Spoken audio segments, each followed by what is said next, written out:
ठंड में गरीब बहू का आलू पराठा और लहसुन की चटनी। सुबह से शाम हो गई है लेकिन अभी तक घर में चूल्हा नहीं जला। पता नहीं आज घर में खाना बनेगा भी या नहीं। चूल्हे के पास बैठी राधा ठंड से कांपती हुई सब्जियों की टोकरी में खाने के लिए कुछ ढूंढती है। हे भगवान, घर में खाने के लिए कुछ भी नहीं है, सिर्फ थोड़ा सा आटा, कुछ लहसुन की कलियां, सूखी मिर्च है। इससे थोड़ी ना कोई खाना बनेगा। बहू, तू अपने हाथों को फूंक क्यों रही है? मेरे हाथ ठंडे होकर सुन्न हो गए हैं, इसीलिए इसे फूंक कर गर्म कर रही हूँ। मालती और राधा बात कर ही रही थी कि बच्चे भी बाहर से खेल कर घर आ जाते हैं। मम्मी मुझे भूख लगी है, जल्दी से कुछ खाने को दो, सुबह से कुछ नहीं खाया है। हाँ मम्मी, भूख की वजह से तो खेला भी नहीं जा रहा है, अब जल्दी से हमें कुछ खिला दो ना। भूख तो राधा को भी लग रही थी लेकिन घर में खाने के लिए कुछ भी नहीं था। राधा कुछ सोच कर कहती है, बच्चों तुम लोग स्कूल का होमवर्क करो, तब तक मैं तुम्हारे लिए कुछ खाने को बनाती हूँ। ठीक है मम्मी, आप बस जल्दी से खाना बना दो। खाना बनाने के लिए ज्यादा सामान नहीं है, काम करती हूँ, आटे की रोटी बना लेती हूँ, लहसुन की चटनी बना देती हूँ, सभी चटनी के साथ रोटी खा लेंगे। बहू, खाना बन गया क्या? हाँ माँ जी, रोटी बन गई है, चटनी पीसनी बाकी है। राधा 5-6 लहसुन की कलियां छीलकर उसमें नमक, तेल और 2-3 मिर्च डालकर पीसती है। अब राघव भी काम से घर आ जाता है। राधा, अरे कहाँ हो? अरे बड़ी ठंड लग रही है। आज ठंड बहुत ज्यादा है, लीजिए गर्म पानी पीजिए, इससे आपको आराम मिलेगा। पूरा परिवार जमीन पर चटाई बिछाकर खाना खाने के लिए बैठता है। राधा सभी को रोटी और लहसुन की चटनी देती है, जिसे देखकर सभी का मुंह उतर जाता है। बहू, खाने में कुछ और नहीं है क्या? सिर्फ लहसुन की चटनी के साथ रोटी कैसे खाएंगे? पिताजी सही कह रहे हैं राधा, इस ठंड में रोटी पूरी सूख गई है और सूखी रोटी लहसुन की चटनी के साथ गले से नीचे नहीं उतर रही है। घर में खाने के लिए कुछ भी नहीं है। घर में थोड़ा सा आटा और कुछ लहसुन की कलियां थी तो मैंने उससे ही रोटी और लहसुन की चटनी बना दी। घर में जो कुछ भी था बहू ने उससे खाना बनाया है, इसीलिए आप लोग चुपचाप खाना खा लीजिए। मालती के कहने पर सभी खाना खा लेते हैं। राधा के ससुर अक्सर बीमार रहते थे और घर में कमाने वाला सिर्फ राघव था। राघव रेलवे स्टेशन पर कूली का काम करता था। जब से ठंड का मौसम आया है तब से हमारे घर के हालात और खराब हो गए। पैसों की तंगी खत्म होने का नाम ही नहीं ले रही। हाँ माँ, तुम सही कह रही हो। ठंड में टूरिस्ट ज्यादा नहीं आते हैं और दिन जल्दी ढल जाता है, जिस वजह से कमाई ज्यादा नहीं हो पाती है। बहू, तुमने कितनी टेस्टी लहसुन की चटनी बनाई है। हाँ माँ, चटनी बहुत ही अच्छी बनी है। लहसुन की चटनी के साथ पूरा परिवार मन मारकर सूखी रोटी खाता है कि तभी चिंटू, माँ देखो ना, पड़ोस वाली आंटी के घर से आलू के पराठे की कितनी अच्छी खुशबू आ रही है। माँ, मुझे भी आलू के पराठे और लहसुन की चटनी खानी है। हाँ माँ, मुझे भी लहसुन की चटनी के साथ आलू के पराठे खाने हैं। आप आलू के पराठे बनाओ ना। ठीक है बेटा, मैं तुम लोगों के लिए आलू के पराठे और लहसुन की चटनी बना दूंगी, लेकिन अभी तुम लोग सो जाओ, रात काफी हो गई है। सभी लोग सोने के लिए चले जाते हैं। माँ, हमारे पास एक ही पुरानी रजाई है, इसमें जो लोग ठीक से सो ही नहीं पाते हैं। हाँ माँ, इतनी सी रजाई में ठंड नहीं जाती है, मुझे ठंड लग रही है। तभी मुकेश भी जोर जोर से खांसने लगता है। क्या करूं मैं इस खांसी का?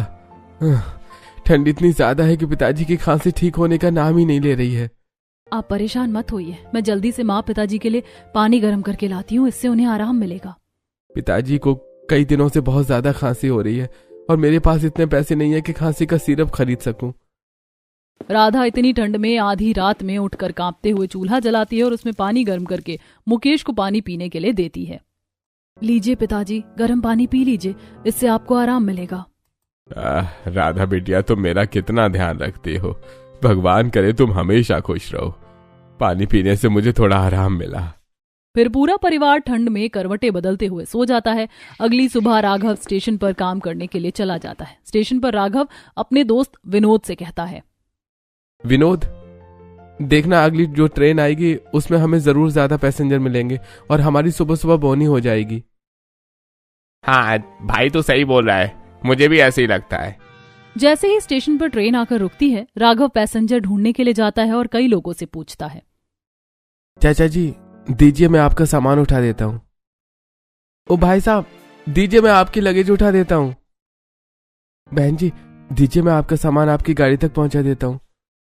इस तरह राघव कई सारे लोगों को उनका सामान उठाने के लिए कहता है, पर कोई भी पैसेंजर उसे सामान उठाने के लिए नहीं देता है। घर में बच्चे भूखे हैं और यहाँ कोई काम ही नहीं दे रहा है। उदास होकर राघव स्टेशन पर आकर बैठ जाता है। वहीं घर पर आज घर में खाने के लिए कुछ भी नहीं है। राघव जी तो सुबह सुबह भूखे ही काम पर चले गए और अभी बच्चों को खिलाने के लिए भी घर पर कुछ नहीं है। क्या हुआ बहू, तू रो क्यों रही है? मेरे बच्चे सुबह से भूखे, क्या करूं मैं इस गरीबी का। मैंने सुबह राघव जी को निकलते वक्त शाम को राशन लाने के लिए कह दिया था। अब देखो वो राशन लेकर आते हैं या नहीं। ऐसे हिम्मत मत हार बहू, भगवान पर भरोसा रख, देखना एक दिन सब कुछ ठीक हो जाएगा। ललिता बाहर आंगन में बैठकर धूप सेकने लगती है। देखते ही देखते दोपहर हो जाती है और स्कूल की छुट्टी हो जाती है। राधा, ये बच्चे स्कूल से रोते हुए घर क्यों आ रहे हैं? क्या हुआ बच्चों, तुम दोनों इतना रो क्यों रहे हो? स्कूल में किसी ने तुम्हें कुछ कहा क्या? माँ, बहुत जोर से भूख लगी है, मुझे खाना दो। माँ, आज आपने हमें खाना क्यों नहीं दिया? मुझे भी बहुत भूख लगी है। मैं तुम दोनों को खाना दूंगी, लेकिन मुझे पहले ये बताओ कि तुम लोग इतना रो क्यों रहे हो? तभी नेहा बताती है, स्कूल में बच्चे अच्छा टिफिन लेकर आए थे, इसीलिए चिंटू उनका खाना देख रहा था। चिंटू को परेशान करने वाला बदमाश बच्चा पिंटू आलू का पराठा लेकर आया था। पिंटू, मुझे थोड़ा सा आलू का पराठा दे ना। मुंह देखा है तूने, गरीब भिखारी का इनका, मैं अपने आलू पराठा नहीं दूंगा। स्कूल के बच्चे चिंटू को परेशान करने लगते हैं। नेहा जब चिंटू की मदद के लिए जाती है तो वो उसे धक्का दे देते हैं और वो टेबल से टकरा जाती है, जिससे उसका स्वेटर फट जाता है। इस फटे स्वेटर से ठंड बिल्कुल भी नहीं रुक रही है। राधा देखती है कि बच्चों की लड़ाई की वजह से सच में नेहा का स्वेटर काफी फट गया था। नेहा, तुम रो मत, मैं अभी तुम्हारे स्वेटर को सिल दूंगी और जब शाम को तुम्हारे पापा आएंगे तब मैं उन्हें नया स्वेटर खरीदने के लिए भी कह दूंगी। माँ, मुझे बहुत भूख लगी है। शाम को जब पापा राशन लेकर आएंगे तो मैं तुम लोगों के लिए खाना भी बना दूंगी। राधा की बात सुनकर बच्चे जोर जोर से रोना शुरू कर देते हैं। माँ, हम लोग इतने गरीब क्यों हैं? मुझे भी अच्छा खाना है, मुझे खाने के लिए कुछ दो ना। माँ, जब हम स्कूल से आ रहे थे तब हमने बाजार में देखा कि वहाँ गरम गरम मोमोज, चाउमीन, मैगी और भी खाने की कई चीजें मिल रही थी। मुझे भी वो चीजें खानी है। बच्चों के मुंह से ऐसी बातें सुनकर राधा की आंखों में आंसू आ जाते हैं। मैं अपने बच्चों को और भूखा नहीं रख सकती। भूख की वजह से कहीं उनकी तबीयत ना खराब हो जाए। राघव जी को आने में और पता नहीं कितना टाइम लगेगा। राधा एक कटोरी लेकर अपनी पड़ोसी विनीता के घर पर जाती है और उससे आटा मांगती है। विनीता। हाँ राधा, बोलो, क्या बात है? इतनी परेशान क्यों लग रही हो? विनीता, मुझे थोड़ा सा आटा चाहिए, घर पर बच्चे भूखे हैं और घर में राशन खत्म हो गया है। अरे तो इसमें परेशान होने की क्या बात है? रुक, मैं आटा लाकर देती हूँ, तो बच्चों को रोटी बनाकर खिला दे। विनीता कितनी अच्छी है, हमेशा मेरी कितनी मदद करती है। विनीता राधा को आटा देती है, जिसे लेकर राधा अपने घर आती है और आटा गूंथने लगती है। कितनी देर में राघव भी घर आ जाता है, लेकिन उसके हाथ में कोई राशन नहीं था। क्या हुआ राघव जी, आप राशन लेकर नहीं आए? राधा, सुबह से किसी पैसेंजर ने मुझे सामान उठाने के लिए नहीं दिया। ठंड की वजह से स्टेशन पर टूरिस्ट बहुत कम आ रहे थे, इसीलिए सुबह से राघव की कोई कमाई नहीं हुई, इसीलिए वो राशन नहीं ला पाया। राघव जी के अकेले काम करने से घर चलाने में काफी दिक्कत हो रही है। ससुर जी, क्या मैं भी कुछ काम कर लूं?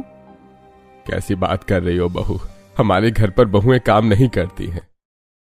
राधा ने रोटी बना ली थी, इसीलिए वो सभी को नमक तेल रोटी खाने के लिए देती है, क्योंकि आज घर में लहसुन की कलियां भी नहीं है।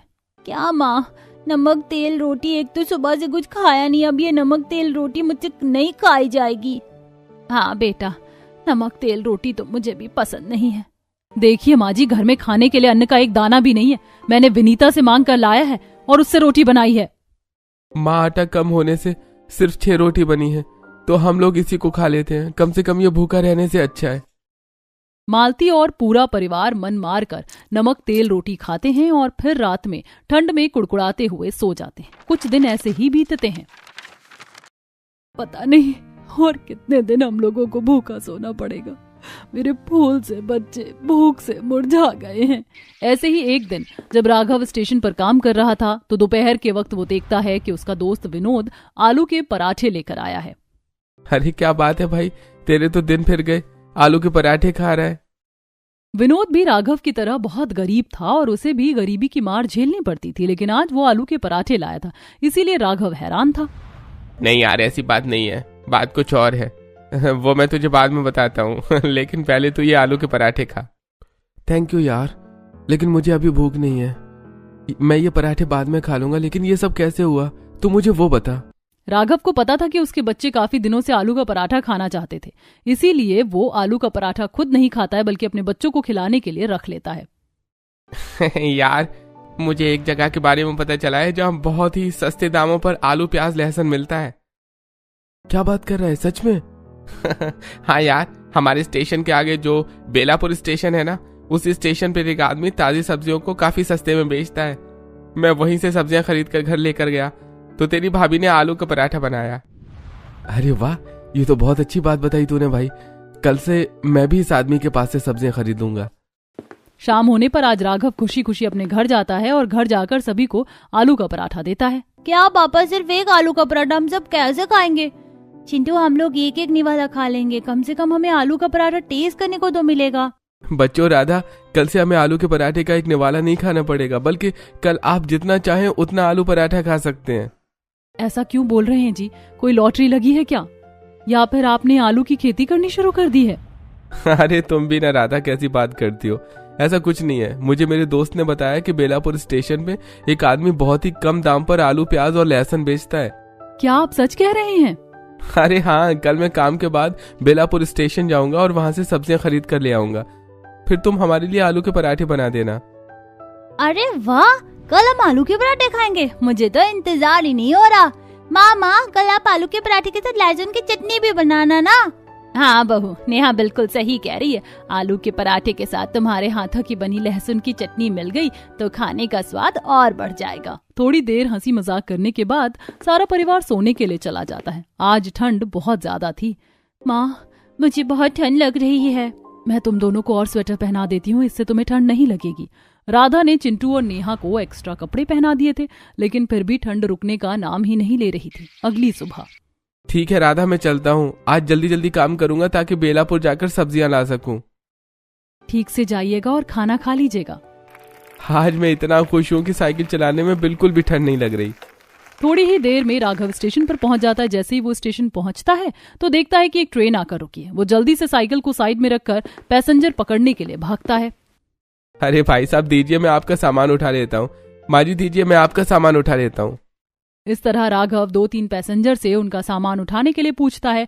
आज ट्रेन से उतरते हुए एक बूढ़े दंपत्ति राघव को अपने पास बुलाते हैं और उससे अपना सामान उठवाते हैं। आज बहुत ही अच्छा दिन है, सुबह सुबह कमाई हो गई। क्या बात है यार, आज तो तेरी सुबह सुबह बोनी हो गई। मैं भी अब थोड़ा मन लगाकर काम करूंगा, शायद मेरी भी कमाई हो जाए। अरे हाँ यार, तू थोड़ा जोर से आवाज देना, मुझे यकीन है तुझे भी पैसेंजर मिल जाएंगे। आज राघव की अच्छी कमाई हो गई थी तो वो शाम को ट्रेन पकड़कर बेलापुर स्टेशन चला जाता है। क्या है वो सब्जी वाला? विनोद ने कहा था वो एक कोने में सब्जियां बेचता है। तभी आवाज आती है, 10 रुपए किलो आलू, 12 रुपए किलो प्याज और 15 रुपए करके लहसुन। आओ आओ, लेकर जाओ। भैया, आप मुझे 3 किलो आलू, 3 किलो प्याज और 2 किलो लहसुन दे दो। अरे ये लीजिए भैया, आपका आलू प्याज लहसुन, आपके 96 रुपए हुए हैं। राघव सब्जियां खरीद लेता है और वापस से ट्रेन पकड़कर अपने स्टेशन सीतापुर आ जाता है। वो साइकिल पर सब्जियों को टांगता है और फिर साइकिल चलाकर घर चला जाता है। घर पहुंचने से पहले किराने की दुकान में जाकर आटा खरीद लेता हूँ। आज जैसे ही राघव घर पहुंचता है तो सभी उसे देखकर बहुत खुश हो जाते हैं, क्योंकि उसके हाथ में काफी सारा राशन और सब्जियां थी और कई दिनों बाद उन्हें अच्छा खाना मिलने वाला था। मम्मी मम्मी, पापा सब्जियां लेकर आ गए, आप जल्दी से हमारे लिए आलू के पराठे और लहसुन की चटनी बनाओ। राधा राघव के हाथ से सब्जियों और राशन का थैला लेती है और रसोई में आकर खाना बनाना शुरू करती है। बाप रे, पानी कितना ठंडा है, मुझसे तो आलू धो ही नहीं जा रहे हैं। एक काम करती हूँ, जल्दी से आलू धोकर उबलने के लिए डाल देती हूँ। राधा एक तरफ चूल्हे पर आलू उबालती है और दूसरी तरफ सिलबट्टे पर लहसुन छीलकर उसकी कलियां, लाल मिर्च, नमक, तेल डालकर उसे अच्छे से पीसती है। राधा बहू, खाना कब तक तैयार हो जाएगा? आज तो बड़ी जोरों की भूख लगी है। बस थोड़ा सा इंतजार कर लीजिए माँ जी, आलू उबल गए हैं, मैंने लहसुन की चटनी बना दी है, अब बस आटा गूंथ कर रोटी बनाना बचा है। ठीक है बेटा, तू आराम से बना, तेरे हाथ के स्वादिष्ट खाने के लिए मैं थोड़ा और इंतजार कर लूंगी। राधा जल्दी जल्दी आटा गूंथती है और फिर उबले आलू का छिलका छीलकर उसमें प्याज मिर्च काट कर डालती है। स्वाद बढ़ाने के लिए काम करती हूँ, इसमें नमक, अजवाइन, जीरा और गोल मिर्च का पिसा हुआ मिक्सर पाउडर डाल देती हूँ। राधा आलू मैश करती है और आटे में आलू की स्टफिंग करके उसे बेलकर तवे पर चढ़ा देती है। तेल लगाने के बाद आलू के पराठे की खुशबू हवा में फैल जाती है। अरे वाह, कितनी अच्छी खुशबू आ रही है। जल्दी से चटाई बिछा लेती हूँ, इससे पराठे जल्दी खाने को मिलेंगे। राधा फटाफट सभी को खाना परोस दे, अब तो भूख बर्दाश्त ही नहीं हो रही। बस दे रही हूँ माँ जी, सिर्फ 2 मिनट रुक जाइए। राधा जल्दी जल्दी सबको खाना निकाल कर देती है। इस बार तो आलू के पराठे और लहसुन की चटनी पिछली बार से भी बहुत ज्यादा टेस्टी बनी थी। मुकेश जी तो 5 मिनट में ही 2-3 पराठे खा जाते हैं। बहू सच में आज के खाने की बात ही अलग थी। इतने अच्छे आलू के पराठे और लहसुन की चटनी तो मेरी माँ बनाया करती थी। हाँ बहू, तुम्हारे हाथ के आलू पराठे बिल्कुल तुम्हारी दादी सास जैसे हैं। घर में जब सभी लोग खाना खा लेते हैं तो राधा 3-4 पराठे लेकर अपनी पड़ोसी विनीता के घर जाती है और उसे आलू के पराठे और लहसुन की चटनी खाने के लिए देती है। थैंक यू राधा, जो तुम मुझे इतनी ठंड में इतनी रात को पराठे देने के लिए आई हो। मैं इसे जरूर टेस्ट करूंगी। खुशबू तो बहुत अच्छी आ रही है। मैं तो अभी इसे खाने जा रही हूँ। राधा विनीता को आलू के पराठे देकर घर वापस आ जाती है। विनीता अपने घर के अंदर जाकर आलू का पराठा खाती है और उससे उसका टेस्ट बहुत अच्छा लगता है। यार राधा तो सच में मास्टर शेफ है। इतना अच्छा आलू का पराठा और लहसुन की चटनी तो मैंने कभी नहीं खाई। राधा तो मेरी माँ से भी ज्यादा टेस्टी आलू के पराठे बनाती है। पराठे खाकर विनीता भी सोने के लिए चली जाती है। कुछ दिन ऐसे ही बीतते हैं। अब राधा और उसके परिवार की हालत थोड़ी सुधर गई थी। अच्छा, अब हमें भूखा नहीं रहना पड़ता है। मैंने चिंटू और नेहा को टिफिन में आलू का पराठा और लहसुन की चटनी दे दी है। चलो, बच्चे भी खुश हो जाएंगे। स्कूल में जब नेहा और चिंटू अपना लंच बॉक्स खोलते हैं तो उससे अच्छी खुशबू आती है। चिंटू, तेरे लंच से तो कितनी अच्छी खुशबू आ रही है। मुझे भी अपना लंच खिलाना। चिंटू उस बच्चे को आलू का पराठा खाने के लिए दे देता है। राधा के आलू के पराठे उसे भी बहुत अच्छे लगते हैं, खासकर उसकी लहसुन की चटनी। सॉरी चिंटू, मैंने तुझे परेशान किया। अब मैं तुझे तंग नहीं करूंगा। अब से हम दोनों दोस्त हैं। आज स्कूल की जब छुट्टी होती है तब बच्चे घर आकर खुशी से अपनी माँ से लिपट जाते हैं। क्या बात है बच्चों, आज तो तुम लोग कुछ ज्यादा ही खुश लग रहे हो। हाँ, पता है, जिन बच्चों से हमारी स्कूल में लड़ाई हुई थी वो हमारा लंच खाकर हमारे दोस्त बन गए। माँ, ये सब आपके टेस्टी आलू के पराठे और लहसुन की चटनी की वजह से हुआ है। बच्चों की बात सुनकर राधा बहुत ज्यादा खुश हो जाती है। इतनी देर में राघव भी घर आ जाता है। आज तो कितनी ठंड लग रही है। साइकिल चलाने में तो मेरी हालत खराब हो गई। लीजिए, थोड़ा गर्म पानी पी लीजिए, इससे आपको आराम मिलेगा। राधा, मेरे दोस्त विनोद को भी तुम्हारे हाथ के आलू के पराठे और लहसुन की चटनी बहुत पसंद आई। वो तुम्हारी बहुत तारीफ कर रहा था। अरे भाई, भाभी जी को अपनी दुकान खोल लेनी चाहिए। फिर मैं रोज जाकर उनकी दुकान से आलू के पराठे और लहसुन की चटनी खाऊंगा। राधा सभी की बात सुनकर हंसने लगती है। कुछ दिन ऐसे ही बीत जाते हैं। फिर एक दिन राघव जल्दी घर आ जाता है। क्या बात है जी, आज आप जल्दी घर आ गए? क्या बताऊं राधा, कुछ दिन से पैसेंजर मिल ही नहीं रहे हैं। काम बिल्कुल भी अच्छा नहीं चल रहा है। ऐसे ही चलता रहा तो हम सस्ते दामों में आलू भी नहीं खरीद पाएंगे। अगर आपको ऐसा लगता है तो आप दूसरा काम देखिए, मैं आपके साथ हूँ। राधा की बात सुनकर राघव भी दूसरा काम ढूंढने के लिए निकल जाता है। 1-2 दिन ऐसे ही बीतते हैं। क्या आपको कोई काम मिला? नहीं राधा, मुझे कोई ढंग का काम नहीं मिल रहा है। राघव के काम ना मिलने की वजह से राधा हमेशा उदास रहने लगी थी। एक दिन जब राधा उदास होकर आंगन में बैठी थी कि तभी उसकी पड़ोसी विनीता आई। क्या बात है राधा, मैं देख रही हूँ कुछ दिन से तुम बड़ी परेशान हो। क्या बताऊं यार, इनका काम सही से नहीं चल रहा है और घर में खाने के लिए कुछ भी नहीं है। बच्चों को भी कभी एक टाइम का खाना मिलता है तो कभी नहीं। राधा, भाई साहब अपनी तरफ से पूरी कोशिश कर रहे हैं, लेकिन मुझे लगता है अब तुझे भी कुछ करना चाहिए। बात तो तू सही कह रही है, पर मैं करूं भी तो क्या? राधा, मैंने तेरे हाथ के आलू के पराठे और लहसुन की चटनी खाई थी। सच में यार, वो बहुत ही ज्यादा टेस्टी थी।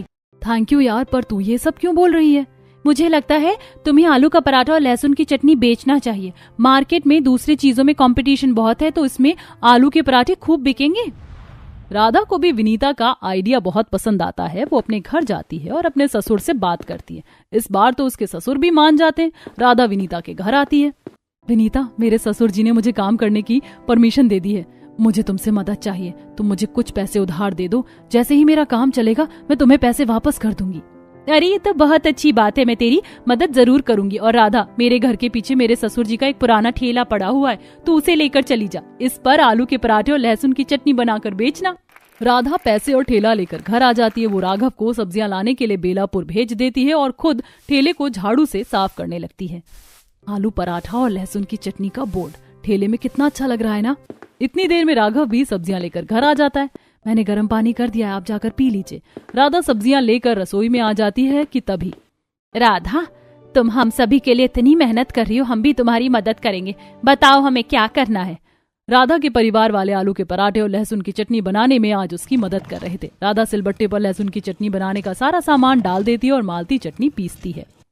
हाँ, मैं आटा गूंथ लेता हूँ, तब तक राधा तुम आलू उबाल लो। मम्मी हम आलू के छिलके उतारेंगे। इस तरह पूरा परिवार मिलकर राधा की मदद करता है। राधा आलू का पराठा और लहसुन की चटनी बनाकर उसे ठेले में रख देती है और फिर ठेला लेकर बाजार चली जाती है। हे भगवान, कितनी ज्यादा ठंड लग रही है। इतनी ठंड में तो मेरे हाथ सुन्न पड़ गए हैं। मुझसे तो ये ठेला धकेला भी नहीं जा रहा। ठंड से परेशान होकर राधा जैसे तैसे बाजार पहुंचती है और वहां अपना ठेला लगाती है।